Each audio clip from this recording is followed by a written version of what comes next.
तो बच्चों आज देखते हैं हम लोग एक्सरसाइज 9.1 का क्वेश्चन नंबर 3। ठीक है, क्वेश्चन नंबर 3 का पहला सवाल है 2x minus 3y minus 7x plus 2x plus y plus 2। ठीक है, इसको हमें सरल करना है।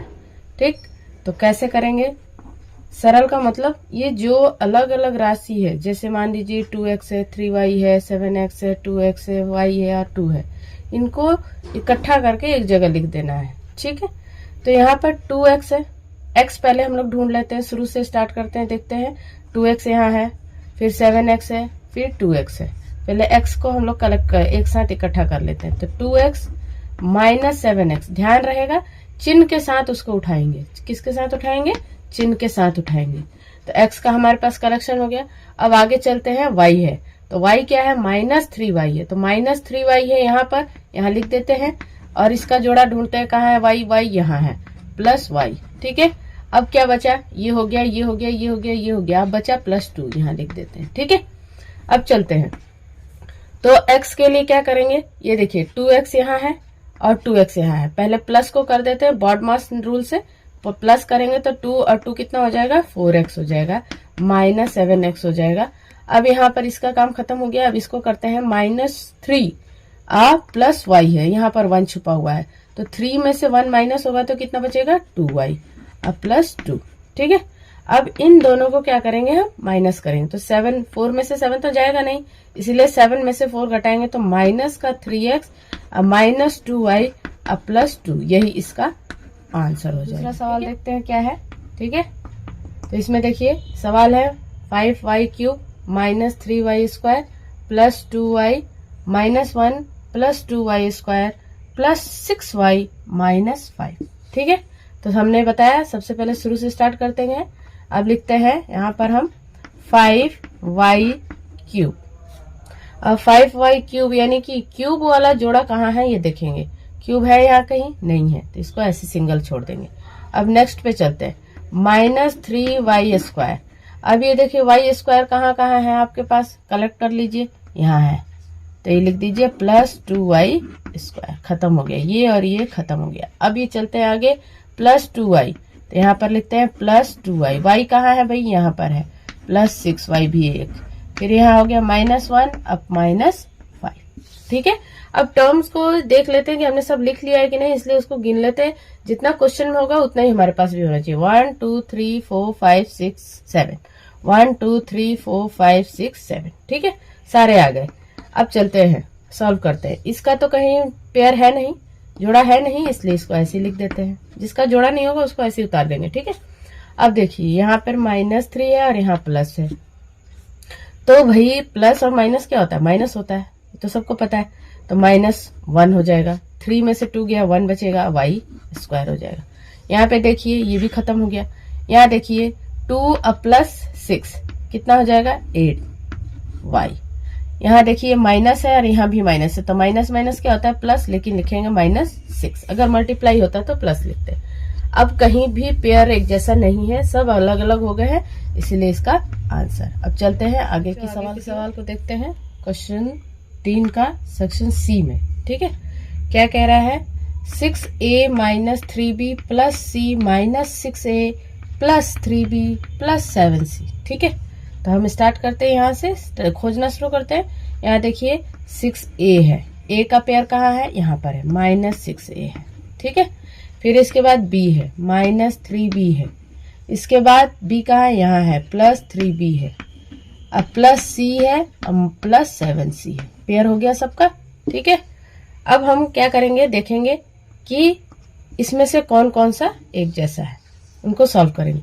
तो 6a प्लस का और ये माइनस का, ये कट जाएगा।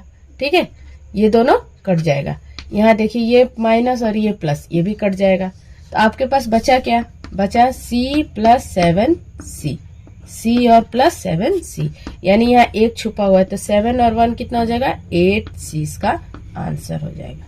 ठीक है, चलते हैं आगे सेक्शन डी में देखते हैं। क्वेश्चन नंबर 3 का क्या कह रहा है? 8x square plus 5xy plus 3y square plus 3x square plus 2xy minus 6y square. ठीक है, अब इसमें क्या करना है? फिर वैसा ही करते हैं हम, चलते हैं। तो 8x² को पहले उठाते हैं। इस x² कहाँ है, देखिए देखिए यहाँ पर है, प्लस 3x², ठीक है। अब यहाँ चलते हैं, अगला नेक्स्ट है 5xy, इसका पेयर कहाँ है, देखिए यहाँ है, प्लस 2xy है, ठीक है। अब इसके बाद ये हो गया, ये हो गया, अब ये बचा 3y² का पेयर कहाँ है भाई, यहाँ पर है, ठीक है। हो गया सभी। अब इकट्ठा करके इनको सॉल्व कर देते हैं। 8 और 3 कितना होता है, 11x², ठीक है, प्लस 5 और 2 कितना होता है, 7xy। क्यों है जुड़ा भाई, यहाँ भी प्लस है और यहाँ भी प्लस है, जिसके पीछे कुछ भी नहीं होता वो भी प्लस होता है, ठीक है। यहाँ देखिए ये प्लस है और ये माइनस है, तो क्या होगा, माइनस होगा। तो 6 में से 3 को माइनस करेंगे तो कितना बचेगा, 3y। तो आगे सवाल देखते हैं, क्वेश्चन नंबर 4 को। क्या कह रहा है, यदि किसी त्रिभुज की भुजाएं x+1, x+2, x+3 है तो इसकी परिमिति क्या होगी। परिमिति मतलब होता है चारों तरफ का योग।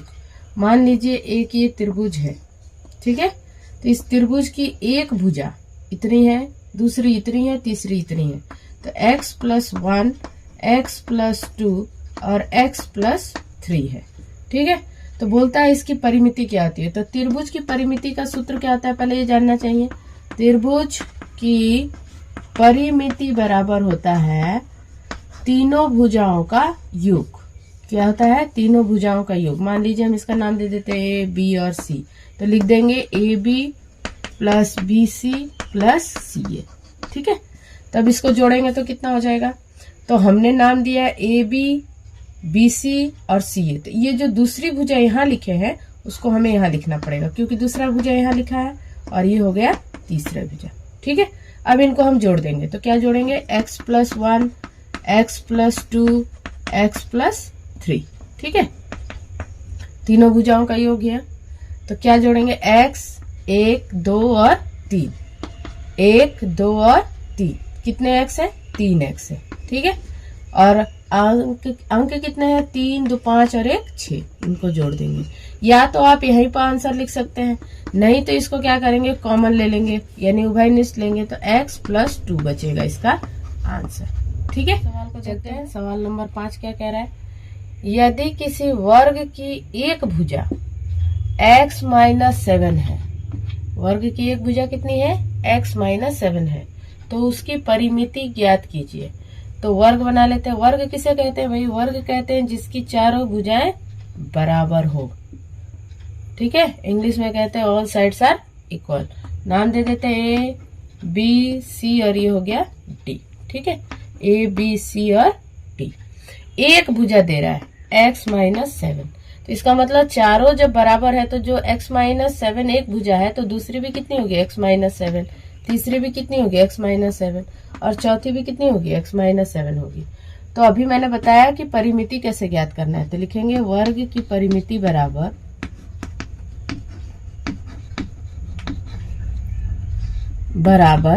अब चारों भुजाएं बराबर होती है, इसका मतलब 4 गुने भुजा लिख सकते हैं, ठीक है। इसकी परिमिति होती है 4 गुने भुजा, तो 4 गुने भुजा, भुजा कितना है, x-7 है, ठीक है। तो कितना हो जाएगा, 4x हो जाएगा, 7 4 जा 28, 7 चौक 28 होता है, ठीक है। यही इसका आंसर होगी, इसकी वर्ग की परिमिति, ठीक है। नेक्स्ट सवाल की तरफ चलते हैं, संख्या 6 की तरफ चलते हैं। क्या कह रहा है, रहीम की उम्र x-6 वर्ष है और महेश की उम्र y वर्ष है। दोनों की उम्र का योग, पहला कह रहा है कि योग और दूसरा कह रहा है अंतर क्या होगा। योग माने होता है जोड़ और अंतर मतलब होता है घटाव, ठीक है। इस चीज को ध्यान रखेंगे। तो हम लोग करेंगे, पहला सवाल कह रहा है कि रहीम और महेश की उम्र का योग कितना हो, योग माने जोड़। तो रहीम की उम्र कितनी है, तो रहीम की उम्र x-6 और योग महेश की उम्र, ठीक है। तो इसका क्या मिलेगा, हो गया x-6 + y, ये इनका योग हो गया। दूसरा क्या कह रहा है कि इन दोनों के उम्र का अंतर। तो रहीम और महेश की उम्र का अंतर क्या है? ठीक है, अंतर माने घटाओ। देखिए यहाँ जोड़ था, अब यहाँ घटाव हो जाएगा। x माइनस 6 माइनस वाई, तो कितना हो जाएगा? x minus 6 minus y. यही इसका आंसर होगा। अगले सवाल की तरफ चलते हैं। प्रश्न संख्या 7 की तरफ देखते हैं हम क्या कह रहा है। कि आयत की दो आसन्न भुजाएं क्रमशः X square plus 2x plus 1 एवं x square minus 2x plus 1 है, तो आयत की परिमिति क्या होगी? तो पहले तो हमें पता होना चाहिए आयत की परिमिति क्या होती है। आयत की परिमिति होती है, आयत की परिमिति बराबर होती है 2 लंबाई जोड़ चौड़ाई। ठीक है, अब आता है सवाल कि ये आसन्न भुजाएं क्या होती है। तो देखिए, एक ये आयत मैंने बना दिया। इस आयत में ये जो भुजा है, इसके ये साइड में जो है, ये अगल बगल, इसको हम आसन्न भुजा बोलते हैं। ठीक है, तो एक है x square plus 2x plus 1 है और दूसरा है x square minus 2x plus 1 है। अगर हम इसे एक फॉर्मूले पे और बनाए तो बन जाएगा, लेकिन पहले मैं इसको इसी तरीके से बताती हूँ इस फॉर्मूले पे। ठीक है, 2x square plus 2x plus 1 लंबाई हो गया। अब इसको हम बिग ब्रैकेट कर देंगे, क्यों बड़ा ब्रैकेट? क्योंकि ये दो इन दोनों के साथ है। ठीक है, तो एक छोटे ब्रैकेट में आएगा तो एक बड़ा ब्रैकेट, फिर है प्लस, अगला है x square minus 2x plus 1। दोनों भुजाएं हो गई, तो ये हो गया लंबाई और ये हो गया चौड़ाई। ठीक है, तो चलते हैं, अब इसको करते हैं, खोलेंगे हम। तो x square plus 2x plus 1, अब प्लस 2x का मल्टीप्लाई होगा तो 2x square minus 2x plus 1। ठीक है, क्यों हो गया भाई? इस प्लस से ये प्लस खुला तो प्लस प्लस प्लस हो गया, प्लस माइनस माइनस हो गया, प्लस प्लस प्लस हो गया। ठीक है, खुल गया। अब देखिए कोई ऐसा है जो कटने वाला है, तो देखिए हमारे पास ये और ये कट रहा है। ठीक है, तो आगे लिखते हैं 2x square x square, x square और एक्स स्क्वायर कितनी बार है? 2 बार, तो लिख देते हैं 2x स्क्वायर। यहाँ प्लस 1 बचा और प्लस 1 है, तो 2 हो गया प्लस 2 हो गया। ठीक है, अब इससे इसको मल्टीप्लाई कर देंगे, तो 2 2 जा 4x स्क्वायर अब प्लस 4। यही इसकी परिमिति होगी। किसकी परिमिति? आयत की परिमिति, यही हो गया। ठीक है, तो यह लिख देंगे आयत की परिमिति बराबर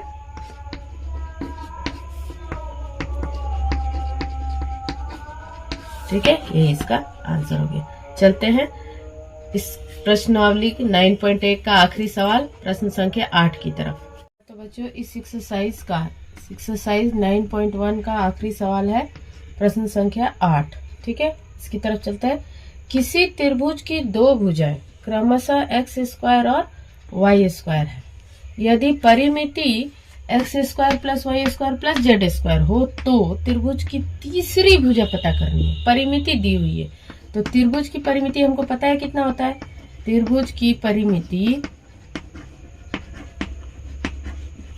बराबर होता है तीनों भुजाओं का योग। तो तीनों भुजाओं का योग माने हम सीधे लिख देते हैं तीन भुजाएं A B plus B C plus C A. ठीक है, तो हम त्रिभुज बना लेते हैं, त्रिभुज बना लेते हैं ऐसे। यहाँ पर दिया हुआ है एक्स स्क्वायर, इसको मान लो वाई स्क्वायर, तो ए बी और ये हो गया सी। ये भुजा हमें पता करनी है। ठीक है, और परिमिति जो है वो परिमिति दी हुई है x square plus Y square plus Z square. ठीक है, तो परिमिति यहाँ लिखा है तो इसकी जगह हम लिख देते हैं x square plus Y square plus Z square, क्योंकि ये दिया हुआ है। यहाँ पर दो भुजाएं सिर्फ हमें दी हुई है, पहली भुजा है एक्स स्क्वायर और दूसरी है वाई स्क्वायर। तीसरी हमको पता करनी है तो उसका नाम मैं ऐसे लिख देती हूँ। ठीक है, अब ये दोनों जो है, इन दोनों को एक्स स्क्वायर वाई स्क्वायर को हमको पक्षांतर, पक्षांतर का मतलब पक्ष हम बदलेंगे, तो इधर प्लस है तो इधर आएगा तो क्या हो जाएगा, माइनस हो जाएगा। ठीक है, इसको हम इधर करते हैं तो x square plus Y square plus Z square तो अपनी जगह पे है, इसको हम इधर करते हैं तो माइनस एक्स स्क्वायर, ये प्लस है तो इधर भी आ जाएगा तो माइनस, तो हमें क्या मिल जाएगा, सी ए मिल जाएगा। देखिए ये प्लस और ये माइनस, ये प्लस और ये माइनस कट गया, तो हमारे पास क्या मिला, जेड स्क्वायर बराबर सी ए। इसका मतलब तीसरी भुजा कितनी है, तीसरी भुजा हमारे पास है जेड स्क्वायर, यही इसका आंसर होगा। ठीक है, वीडियो को पॉज करके अच्छे से देख लेंगे, समझ लेंगे, नहीं समझ आए तो बताएंगे। ठीक है, और कमेंट में जरूर लिखें वीडियो कैसा लगा।